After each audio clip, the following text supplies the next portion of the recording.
It's a great pleasure to be here.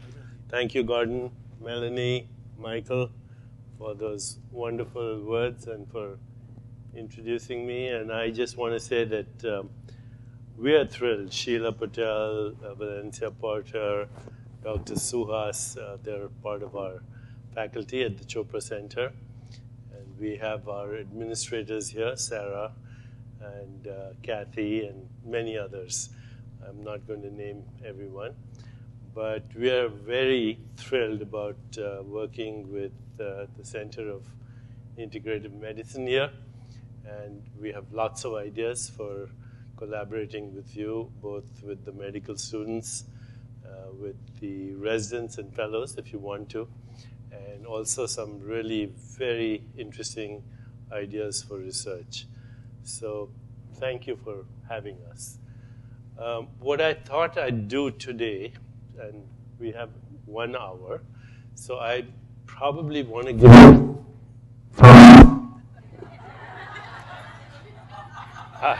Oh, maybe it's this.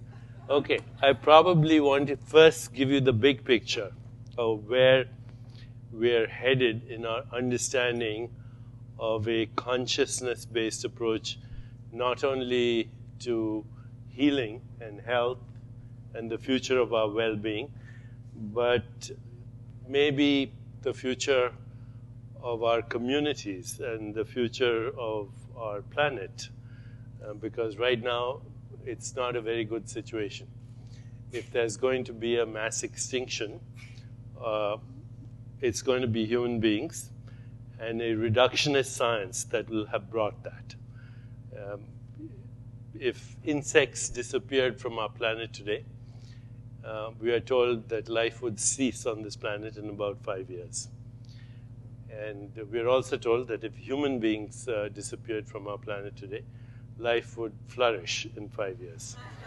Because we have created climate change, we have created the extinction of other species, we have poisoned our food chain with not only GMO foods, but insecticides and pesticides, which are petroleum products, derivatives of Agent A, or Agent Orange, which was used to contaminate the killing fields in Vietnam. It's now in our food.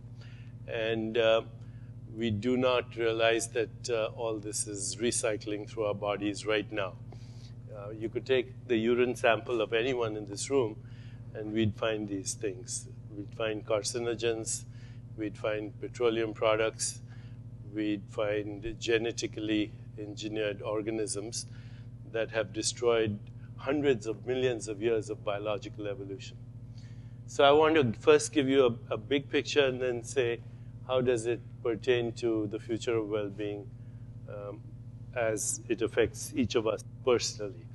Because I think we have to be very cognizant of our fact that what we do to each other, what we do to life, what we do to our planet, we do to ourselves. So recently I was on a tour, not for Superbrain, which I see lots of you have, but for another book that I've just finished. It's a history of how human beings have thought about the mystery of our existence that we call God. So it has about 10 chapters, and the first begins with the Old Testament and the story of Job, and the last chapter ends with a conversation between a great Indian sage poet Rabindranath Tagore and Einstein in the year 1930. So this was a very good experience for me to track human thought over several thousand years, right into our modern times. As part of the book tour, I was also coming to Los Angeles, where my children live, and I have 3 grandchildren. And so I was picked up at the airport by my son and my grandson, Krishan, who was then 5 years. He's now close, he's going to be 6 very soon. So as we get to the airport, and as I get to the airport, and we're coming out of baggage claim, he looks at me and he says, Dada, which is the Indian term for grandfather on the father's side. He says, what is dark energy? Which is an odd kind of question to get from a 5-year-old. I said, so what do you know about dark energy? And he says, it flows through the night sky. I said, that's a very good description, actually. What else do you know about it? He said, it's 70% of the universe. So that's kind of mind-boggling when it comes from a 5-year-old. And as we're driving out of the airport and we're going past the ocean on Santa Monica, I roll down the window and he looks outside the window and we see the ocean and he looks at me and he says, how did they make the ocean? I said, how did who make the ocean? He said, they. I said, no, that's not right. Unless you tell me who's they, I can't tell you how they made the ocean. So he thinks for a bit and then he reframes the question. He says, how did the ocean get made? Okay. So I said, well, the ocean got made the same way as the Earth. It's a piece of rock that fell off a big star, and now there are other little rocks, and that's all the solar system. I said, do you know how many planets there are in the solar system? And he says, well, if you count Pluto, there are 9. So I'm wondering, where did this kid come from, you know? So I said, where did the solar system come from? He said, from the galaxy? I said, yeah. Which galaxy? He says, Milky Way? I said, that's true. I said, where did that galaxy come from? He's from other galaxies? I said, right. Where did they come from? He said, from the universe? I said, yes. And finally I said, so where did the universe come from? He said, from another dimension. Well, you know, that's about 30 years of my work. And so coming from India, of course, you know, and being influenced by Indian thought and Indian mythology, I'm thinking to myself, who is he? Is he recycling Einstein or something? So I said, how do you know all this? He said, it's on Pokemon. So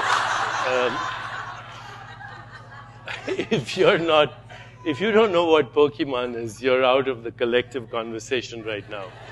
And you might as well consider yourself irrelevant. But what he raised were two of the biggest questions in science today. If you go into what are called open questions in science, I should have acknowledged Chancellor Khosla for being here as well. So if you ask today in science, what are the two open questions in science? The first open question in science is, what is the nature of the universe? What's the stuff of the universe? And the second open question in science is, what is the biological basis of consciousness? Which means these are the two unanswered questions. So let's go into the first question. What is the stuff of the universe? What is it made up of? And the answer seems to be we don't know. The reason is precisely what my grandson said. 70% of the universe is dark energy. And we don't know what it is. We know how to calculate mathematically and derive it. We know how it explains the behavior of the universe. But in fact, we don't know what it is. It's ripping space faster than the speed of light. So even though the universe is about 14 billion years in age, the cosmic horizon is 47 billion years away from us, because space is expanding faster than the speed of light because of this, whatever this dark energy is. 25% of the universe is dark matter, which is invisible matter. It's invisible because it's non-atomic. It doesn't, it's not made up of atoms, so it doesn't reflect light, it doesn't absorb light, it doesn't emit light. So actually, not only is it unknown to us, it's unknowable, because everything that we interact with is because of light. Even our scientific instruments are extensions of our senses, and all interaction in the universe is through light. And this 25% of the universe is matter, which is not atomic. It's not made up of elements you find in the periodic table. Why do we call it matter at all? Well, it bends space-time in the same way as regular matter, so it's responsible for the majority of the gravity in the universe. It's the scaffolding of galaxies. And if it weren't there, our bodies would fall apart because we need gravity to hold our body together. The gravity, most of the gravity in the universe is this mysterious stuff that we'll never know what it is, because not only in the realm of the unknown, it's the unknowable. We can't interact with it. That leaves 5% of regular matter, atomic, of which 99.99% of the regular atomic matter is interstellar dust, which hasn't yet coalesced into stars. And so it's invisible, and most of it is hydrogen and helium. So the visible universe, which is in our galaxy alone, now they say 6 trillion stars in the universe, with trillions of suns and planetary systems. All of that is 0.01% of what exists out there. 0.01. So the answer, and that is atoms, and atoms are of course made up of subatomic particles, and subatomic particles are not things, they come out of nothing. So the best answer that science can give you is what is the universe made up of? They'll say, the best answer, it's made up of nothing. So that leads us to the second question, what is the biological basis of consciousness? Which people have been now struggling for over 200 years. How does our brain produce thought? Or for that matter, imagination, or insight, or intuition, or the experience of free will? And the answer is science has no idea. It's called the hard problem. So if I ask you to imagine a beautiful sunset on the ocean, and I'm sure you can see a picture right now. Can you? Okay. Well, there's no picture of the sunset in your brain. In your brain, there's just electrochemical reactions. How do you create that picture?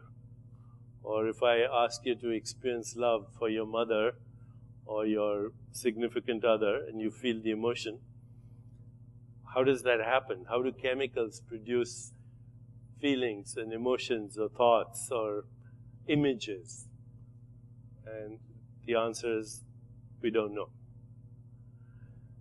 Science doesn't know. In fact, science does not even have a theory for consciousness right now. We're in the embarrassing position that we do not know the two most fundamental things of existence. What is existence, and how come we are aware of existence? Because not only is existence a mystery, but even more fundamental than existence is the fact that there is awareness of existence.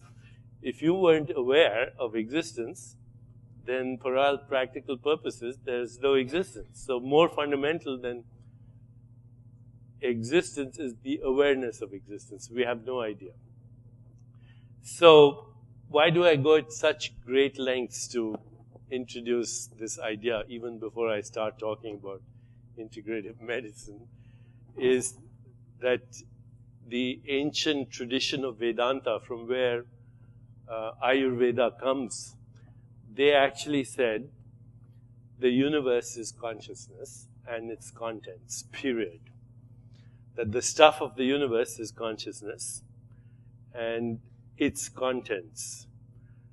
Your body is in its essential state consciousness, and so is your mind, and so is everything that we call reality. Cognition, perception, biology, social interactions, personal relationships, the environment, the universe is consciousness. And the word for consciousness was Brahman, and the word for the universe was Brahmand. That consciousness interacts with its own self and produces multiple observers, multiple modes of observation, and multiple objects of observation. And once we get this idea, then we can have a very holistic approach, not just to medicine, but to life. That the key here is not integrative medicine, but integrative life.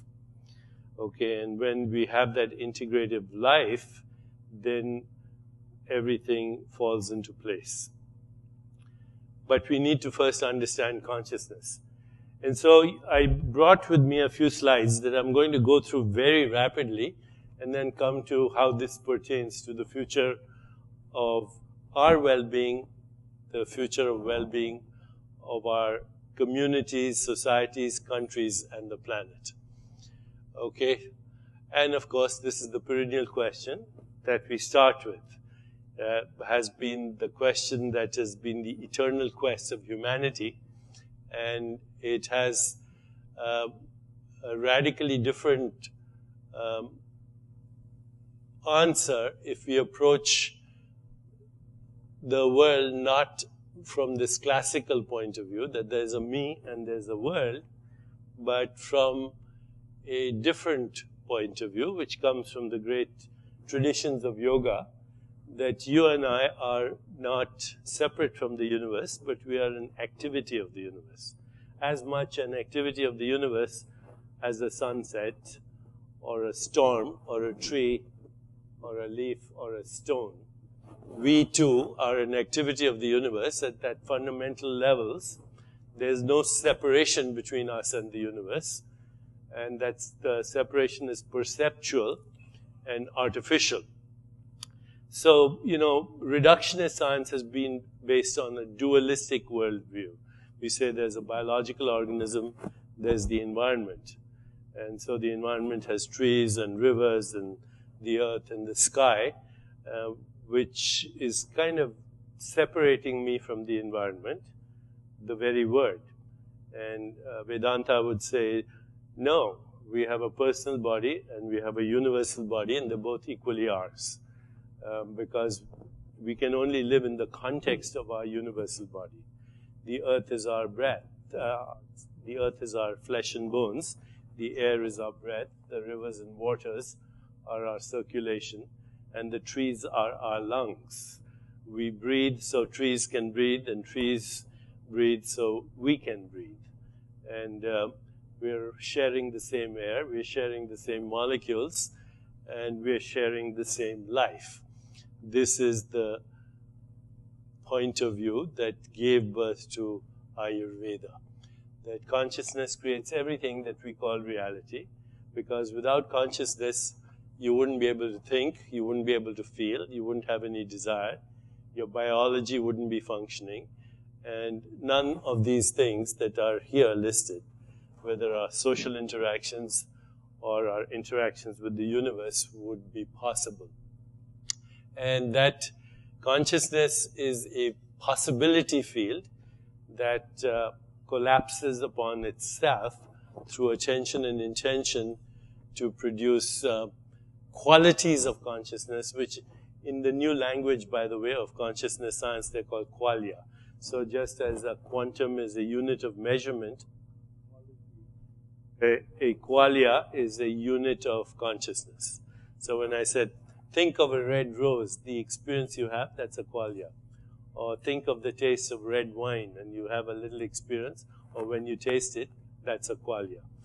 Qualia are qualities of consciousness that consciousness contains within itself, and these can be summarized in this acronym, SIFT, sensations, images, feelings, or thoughts. Everything that you experience, whether it's food, it's a sensation, it's an image, when you look at it, it's a feeling, it's a thought, the sensation of taste, the smell. But so are you. You are a sensation in my consciousness, an image in my consciousness, a feeling in my consciousness. There's nothing outside this. And Ayurveda is a qualia science. So we have the 6 tastes in food, we have the 7 colors of the rainbow, and each qualia actually contains micronutrients and phytochemicals that have very specific biological and physiological effects. But the biological effects that we measure are not the experience. The experience is qualia, and that's what we experience.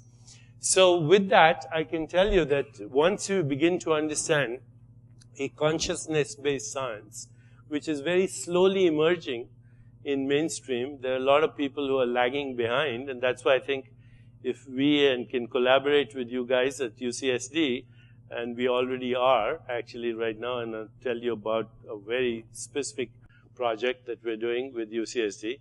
That's once we publish the studies, it's going to be paradigm shifting. But basically, these are some of the new things that scientists are beginning to recognize. Genetic indeterminism, which is basically the idea that only 5% of disease-related genes, only 5% of disease-related genes are fully penetrant or deterministic. So 95% of genes that are related to 95% of genes that are related to disease are not fully penetrant, which means they can be influenced by your thoughts, your feelings, your emotions, your food, the quality of your sleep, relationships, exercise. These influence the behavior of genes because your genes are not fixed. When President Clinton announced the Genome Project in the year 2001, and we had now deciphered what he called the alphabet of life, the 23,000 genes that make up a human being, we thought, well, now it's going to be easy. There's a gene for alcoholism, there's a gene for heart disease, there's a gene for cancer. All we have to do is figure out how to block that gene, and we'll have cured all diseases. Well, as you know, it hasn't panned out because genes are not nouns, they are verbs. They're not things, they're activities.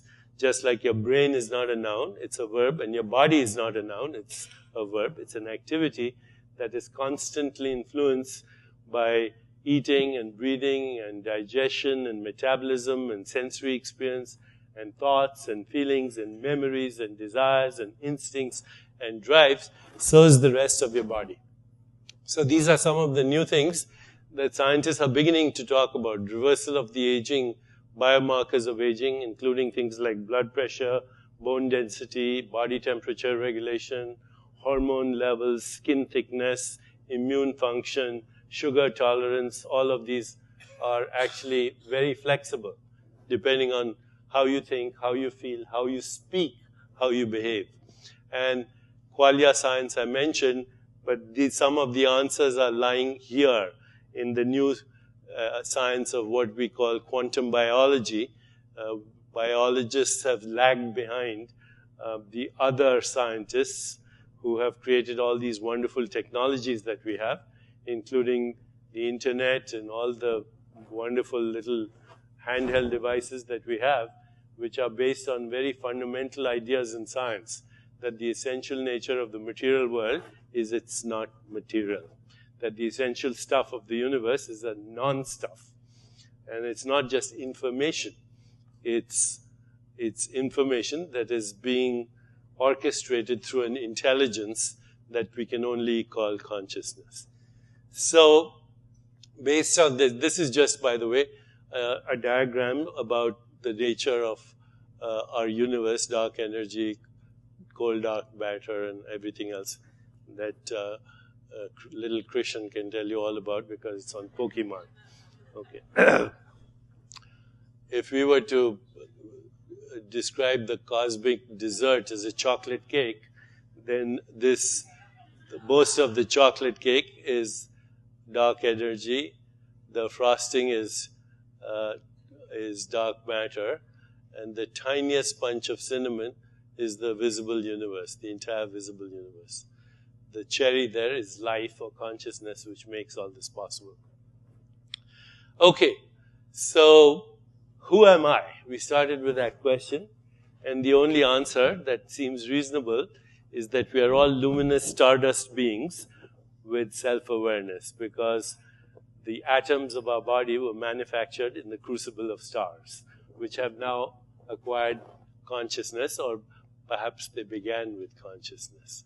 And we can now understand that even the idea that you are your brain is outmoded, because your brain only processes digital information or electrochemical information in the form of neurotransmitters. There's nothing here that tells me how I experience thought or feelings or emotions or desires. It's consciousness that is driving the brain and not the other way around. That's what Superbrain is all about. It's co-written with Rudy Tanzi, who's the chief of neuroscience at Harvard and also the director of the genetics lab at Harvard. And the study I'm going to mention later is in collaboration with UCSD, UCSF, and Harvard Medical School. And we don't have the results, but we have reason to believe that it's going to be a mind-boggling study. Okay. The reason I show this slide is we mentioned yoga, and there's a recent paper right now in the American Journal of Heart Failure, which says that yoga and pranayama are more effective in treating congestive heart failure than any drug that we have right now on the market, more than diuretics, beta blockers, or digoxin. The standard drugs that we use for congestive heart failure, we have, and that's because of the connection between what happens in our brain, what happens in our heart, and the various neurotransmitters, and the influence all this has on our parasympathetic and sympathetic nervous systems. So our perceptions, the images in our consciousness, our breathing, and our thoughts all dictate the neuroendocrine axis. And actually the most healing thing that can happen to us is the experience of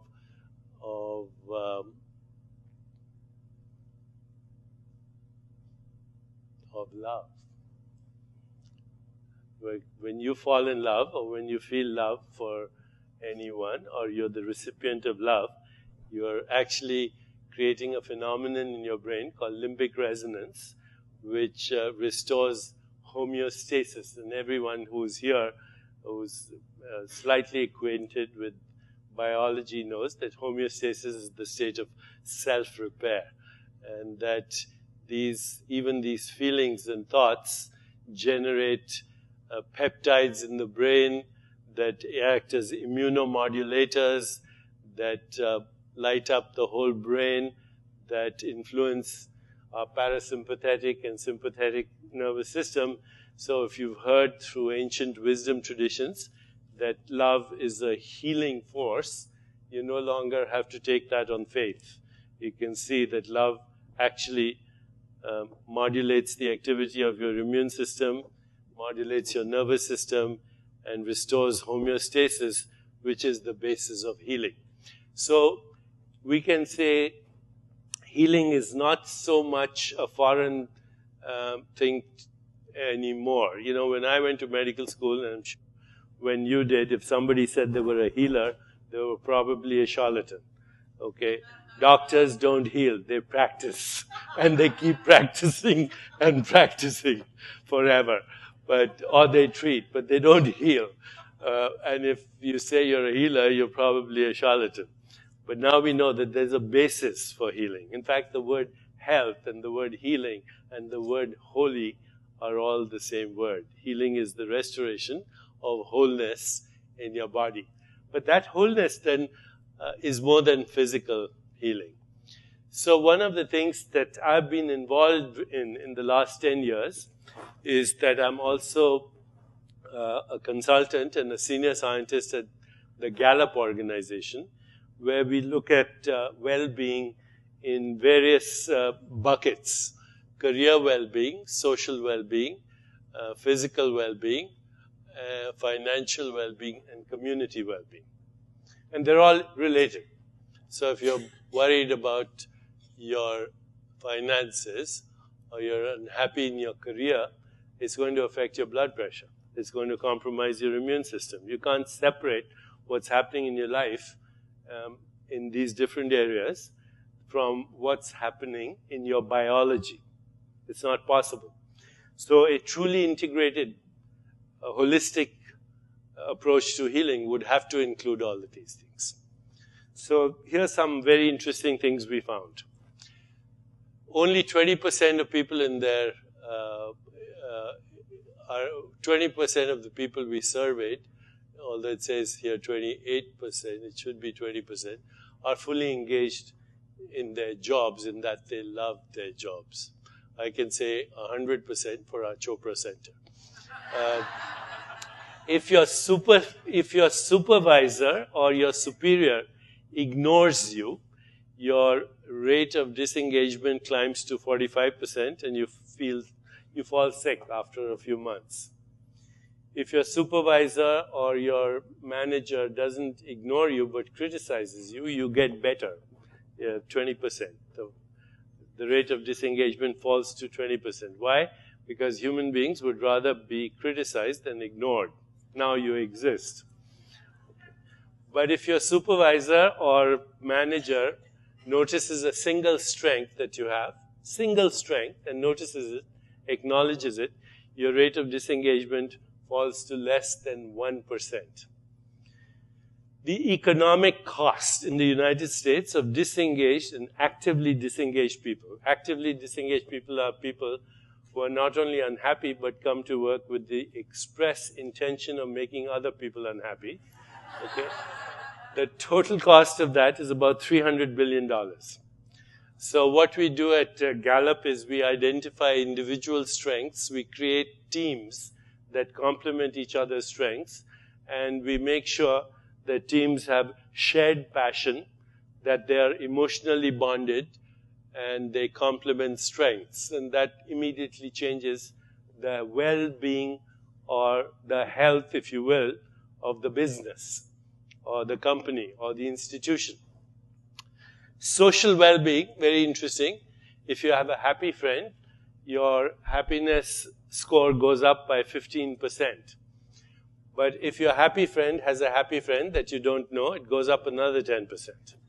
And if your happy friend's happy friend has a happy friend that you don't know, it keeps going up. And actually our data shows that ultimately the happiness of your perceived enemies improves your well-being. So instead of having a war on terrorism, we should be focusing on increasing the well-being and happiness of our perceived enemies, because that will improve our well-being as well. And this holds true. And this holds true of many things. Like if you want to treat diabetes or obesity, or you want to treat any of the common lifestyle diseases, it helps to have networks of people doing it together. Physical well-being has to do with the food we eat, the qualia of the quality of food we eat, which includes the 6 tastes: bitter, sweet, pungent, sour, salt, astringent, which all have the right phytochemicals, which are also found in the 7 colors of the rainbow, instead of just French fries, ketchup, and hamburgers, which of course we call fast foods because they actually are not only addictive, but they do not contain the phytochemicals we're speaking about. And here, very simple things like exercise, yoga, pranayam. There are 108 kinds of pranayam that have almost every single biological expression that you want to find. Dr. Suhas can tell you all about these.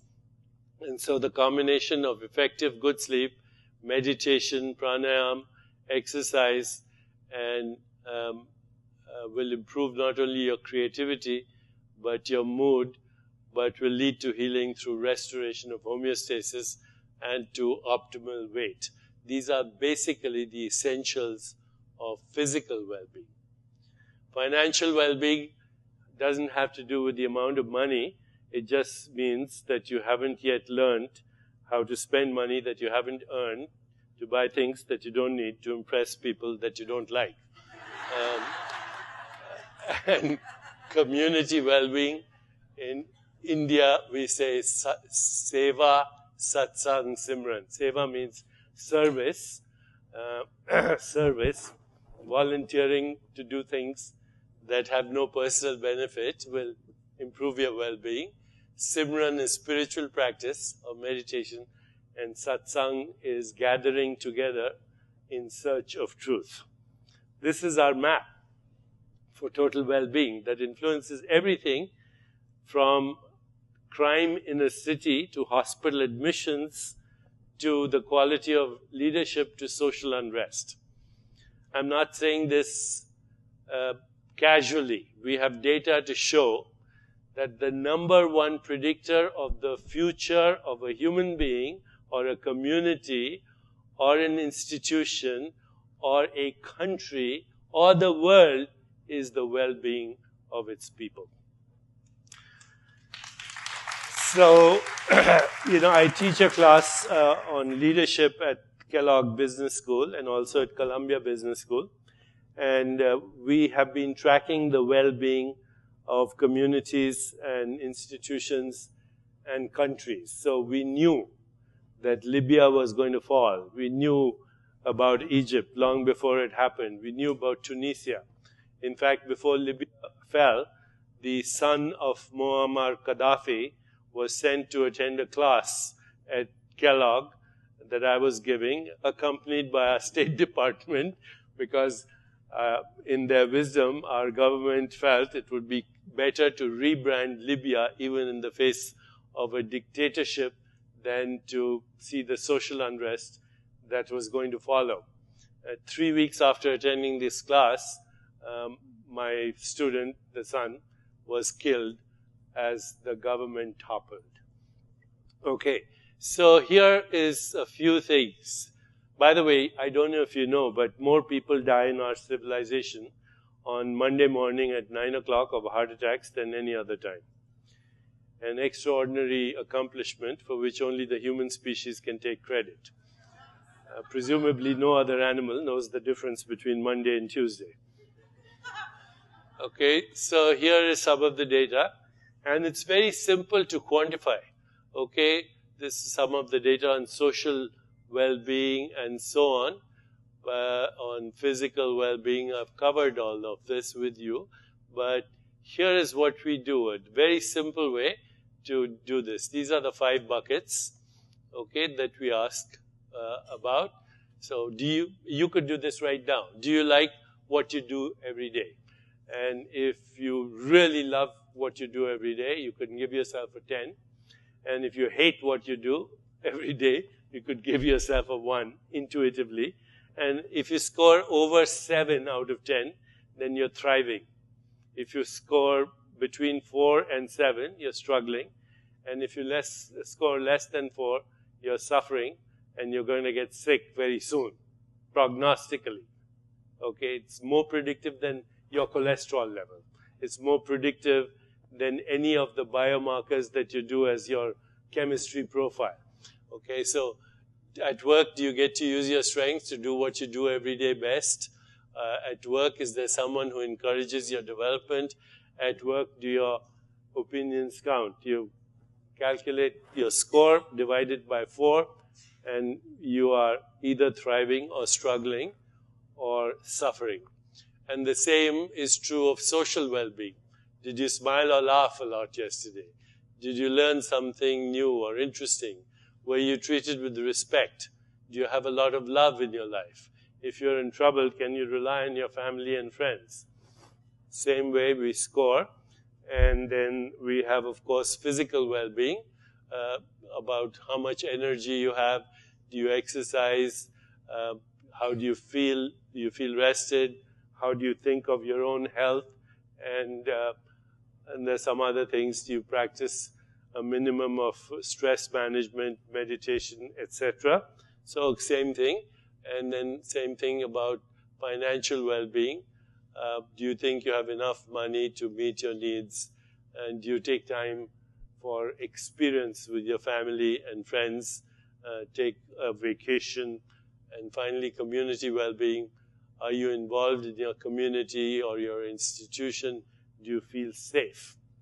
As I said, these are the parameters that will determine the future.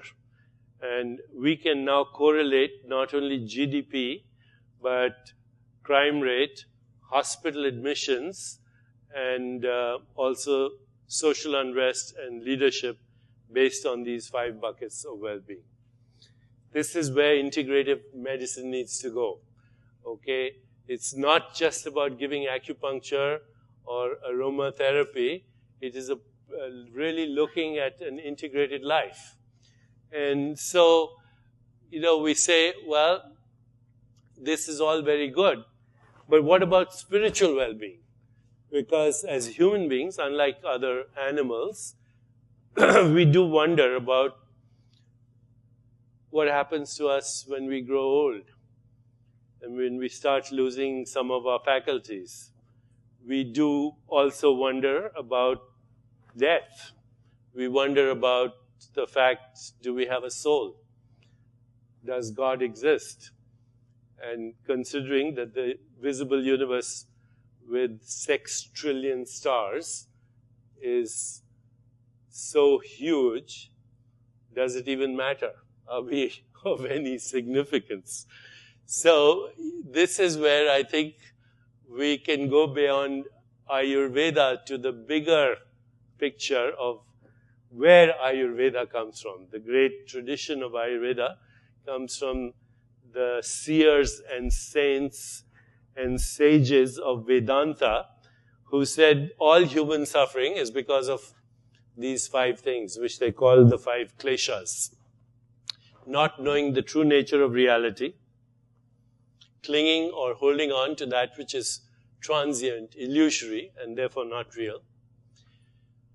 Fear from, aversion to that which is transitory, illusory, and therefore not real. Identification with the false, constricted, habitual self, the ego, and the fear of death. This is what was actually gave rise to the 4 Noble Truths of the Buddha as well. Not many people know that Buddha was influenced by the tradition of Vedanta, and there was nothing really original in Buddhism. It all had been worked out very carefully, experientially by these great seers. And they also gave us the technologies, which now are slowly emerging over here in the West. The 5 kleshas, the 5 causes of suffering, can all be traced to the first cause, not knowing the true nature of reality. And I started my talk with, that's what science is struggling. What is reality? What's the universe made up of? And what's the biological basis of consciousness? And Vedanta says, don't worry about it. The universe is consciousness, and you are consciousness. The universe is existence, and you are the awareness of existence. And the awareness of existence is the most fundamental fact of existence. So if you can hold on to just that one idea, that'll be your ticket to freedom. And they also gave us the prescription, self-awareness, which today is emerging in our world, in our scientific world, as mindfulness, which is awareness of breath, awareness of body, awareness of relationship, awareness of mental space, awareness of the 5 senses. That's the sum total of mindfulness, or what's called vipassana. Vipassana is the word that we use for mindfulness, but it's self-awareness in all its forms. Self-reflection, which is something we engage in great detail at the Chopra Center, is not knowing the answers, but living comfortably with the questions. And the questions are the most fundamental questions of our existence. Who am I? What do I want? What's my purpose? What am I grateful for? And, great teachers like Sri Ramana Maharishi spent their whole life teaching just self-reflection. And what they said was, you do not need to know the answers, but if you live the questions, life will move you into the answers. because it is the nature of consciousness itself, which is a possibility field, to reveal the answers to you. That your brain is hardwired to ask the questions because your brain is flexible enough to discover the answers. But all the answers we've been seeking for are out there so far. So we know about black holes, we know about the cosmic horizon, we know about dark energy and dark matter, and where has it led us? Has it made us happier? Has it helped us from, or actually helped us prevent things like the atomic bomb or weapons of mechanized death? Where has that led us? Can we look inside and see that we are the intelligence of the universe as well, and ask the same questions? When we look outside, we say, what is the nature of the universe? Why not look inside and say, what is the nature of me? And what is this activity that is leading to my own feelings and thoughts and reflections and deepest aspirations and memories and desires? Where does this all come from? So that's the second technique that came to us from the rishis. The third was transcendence, which is really the deepest kind of meditation. We teach that. It comes from the tradition of Shankaracharya, which goes back many hundreds of years, that you can go beyond the subject-object split to a domain of consciousness which is universal, which is not personal. And when you enter that domain of consciousness, then you have the spontaneous awakening of love and compassion and empathy and joy and equanimity and loss of the fear of death, because you touch an impersonal domain of existence which can be personal. And that, in fact, is non-local, therefore not in space and time, therefore not subject to the experience of birth and death. And that's the only way to get rid of our fear of death. Fourth, conscious choice making. It's to not anymore be a bundle of conditioned reflexes and nerves that's constantly being triggered by people and circumstance into predictable outcomes, which is the behavior of the reptilian brain, which goes back about 300 million years in evolution. I remember as a medical student studying the functions of the reptilian brain as the 4 Fs: feeding, fighting, fleeing, and reproduction. And so we are still victims of the reptilian brain. To transcend the reptilian brain, activate the emotional brain through limbic resonance, and really finally activate the cortical brain through conscious choice making. And then finally, that this is the great gift of the seers of India, which the consciousness experts are really struggling with. And that is that these ancient wizards had figured out that perceptual reality, on which all of science is based, is not fundamental reality. That what you see is not what is. You know, and this is such a fundamental. There's a lecture of Buddha called the Silent Lecture, where he holds a flower in his hand, and Ananda smiles, and they don't say a word. And all the other guys go to Ananda and say, we saw a flower, what did you see? And he says, I saw the flower, but I also saw rainbows and sunshine and earth and water and wind and air. I saw the infinite void. I saw the whole universe in the flower. Your perception bamboozles you into confusing an image with the reality. And all perceptual experience is a species-specific, culture-specific photo or photograph of what's really happening. Because the universe, as I said, is not a structure, it's a movement. And it's a movement in consciousness, and so is the body a movement in consciousness. And what we do in reductionist science is, it's amazing how we fool ourselves. So somebody has the experience of love, we take a picture of something that's happening, and we call it a molecule. Then we give it a name, oxytocin, and now it becomes a real thing. It wasn't a real thing till we took the picture and froze it and killed the movement. And then we have drugs to interfere with that. Have you ever watched a commercial for drugs on television these days? It starts with, it'll give you sexual impotence and it could lead to death. Okay, I'm not saying we shouldn't use pharmaceuticals, but do know that the data shows very clearly, scientific data, published by scientists who do work in drugs, 80% of the drugs we use are of optional or marginal benefit, which means if you didn't use them, it wouldn't make a bit of a difference except save you money and side effects. 36% of patients in hospitals are suffering from iatrogenic disease, which means disease you have because you went to the hospital. Okay, in New York, we did a program recently.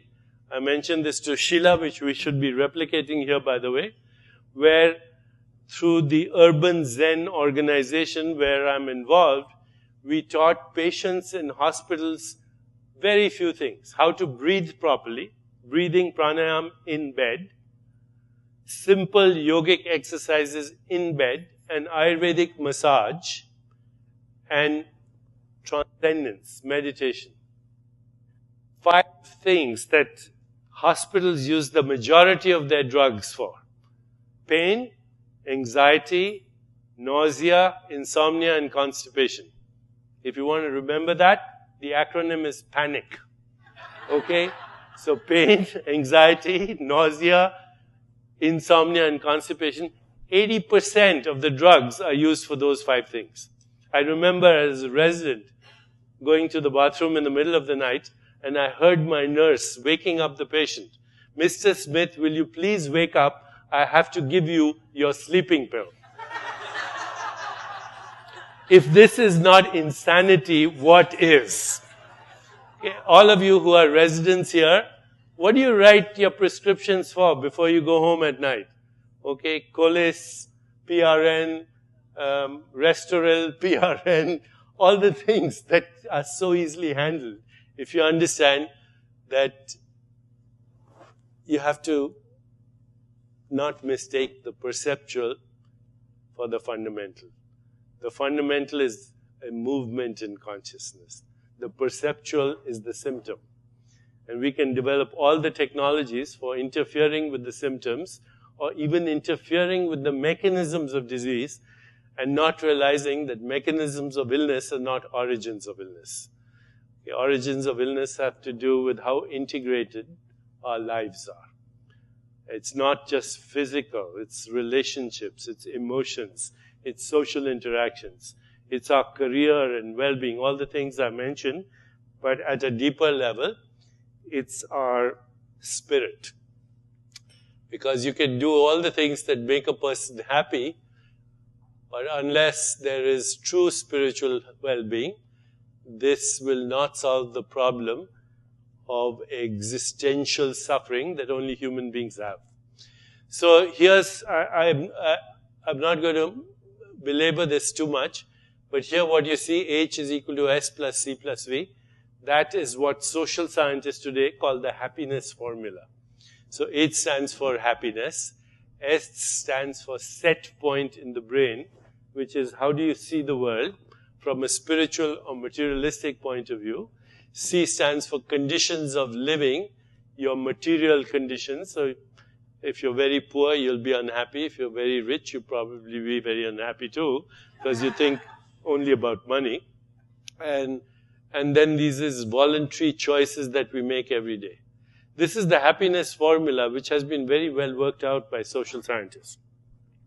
But a few years ago, we had the good fortune of meeting His Holiness the Dalai Lama and presenting the happiness formula. He said, you know, you need to go a little bit beyond that formula to see why we are unhappy despite the fact that we have everything.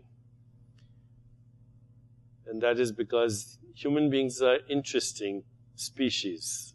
We can find out about dark energy and dark matter and the black holes of outer space, but we haven't yet figured out how to forgive or have let go of our resentments.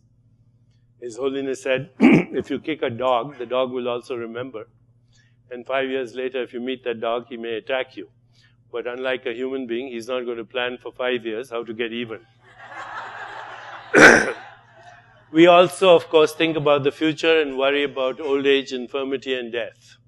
And these are problems that cannot be solved unless we explore our own shadows, unless we understand that reality is multidimensional and that the perceptual is not the fundamental, unless we understand that the physical world of space-time, causality, and our body and our mind are all within consciousness, and unless we know the true meaning of yoga. You know, yoga has become so fashionable, and everybody does actually benefit from the physical aspects of yoga and from the breathing exercises. But yoga has a rich tradition. The yoga of being is called Raj Yoga, which includes everything that I've mentioned, from meditation to self-reflection to transcendence to pranayam to pratyahara to all the 8 limbs of yoga as described by Patanjali. The yoga of feeling, which activates your limbic brain, which is called Bhakti Yoga.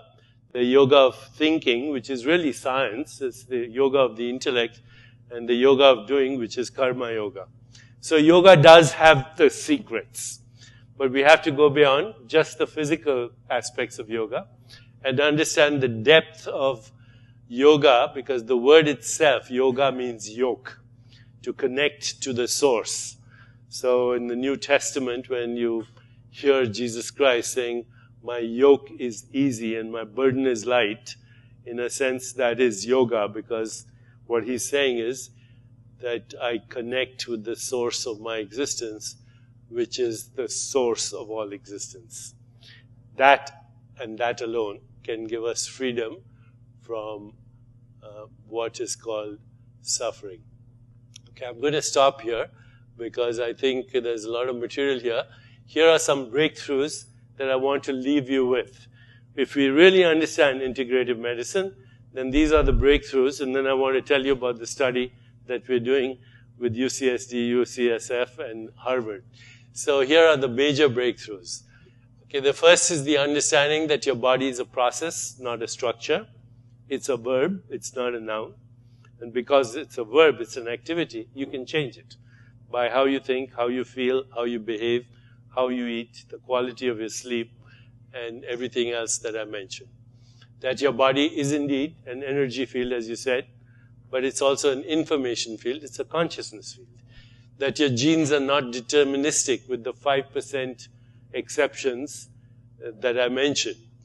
That you can change the structure of your brain, the new field of neuroplasticity. You can change the way you metabolize the experience of time. So if you're saying all the time, I'm running out of time, then of course your heart rate will speed up, and your biological clock will speed up, and your platelets will get jittery. And if you get a heart attack and drop dead of a heart attack, then you will have run out of time. Because time ultimately is the movement of consciousness that separates the observer from the observed. And the key to all of this is transformation. Who am I? I return to what I started with. I'm a luminous stardust being with self-awareness. All this is going to lead to some really major breakthroughs in modern medicine. Bioregulation, neuroplasticity, genetic modulation, enzyme induction, through your own biosystems, not from getting your stem cells from other sources, or perhaps plants, because plants have the same stem cells that you and I have, but through technologies. So here, I'm wearing a little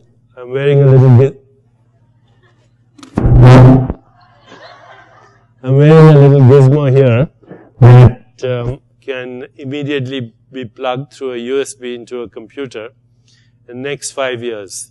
Perhaps we should collaborate with you in doing this. In the next 5 years, everything from your stress levels to your heart rate variability to your biomarkers of aging to your medical records should all be here.